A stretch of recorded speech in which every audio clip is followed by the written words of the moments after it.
আমার weight loss চ্যালেঞ্জের আজকে চতুর্থ দিন। সকালবেলা গিয়ে আগে কাকদের রুটিটা দিয়ে দিই, ওরা তো অপেক্ষা করে বসে থাকে তাই না।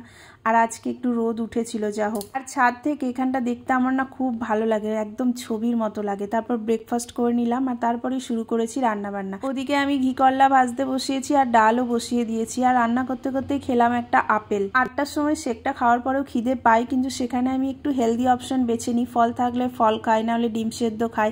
আর পাখি দেখো এখানে কি সুন্দর বাসা করেছে, আমার তো খুব ভালো লাগছে দেখে। আর তারপরে স্নান করে পুজো দিয়ে খেলাম দুটো ডিম সেদ্ধ। আজকে সকালে চিয়া সিড খাইনি, তাই এমনি নর্মাল জলে চিয়া সিড ভিজিয়ে রেখেছিলাম, তো সেটাই খেয়ে নিলাম। তারপরে সব রান্না তো হয়ে গেছে, আমার জন্য শুধু রুটিটা বানিয়ে নিচ্ছি। আর আজকে আরও একটা জিনিস রান্না করেছি, সেটা হচ্ছে এই ঝিঙে আর মাশরুম পেঁয়াজ দিয়ে ভাজা। এত ভালো লাগছিল খেতে, ঝিঙেটা ভীষণ মিষ্টি ছিল। তো এই হচ্ছে আমার আজকে লাঞ্চ। বিকেলে খেলাম আমি 1 কাপ অ্যাপফ্রেশ। সন্ধ্যাবেলা আজ আর ভিডিও করা হয়নি, যেমন শেক খাই তেমনি।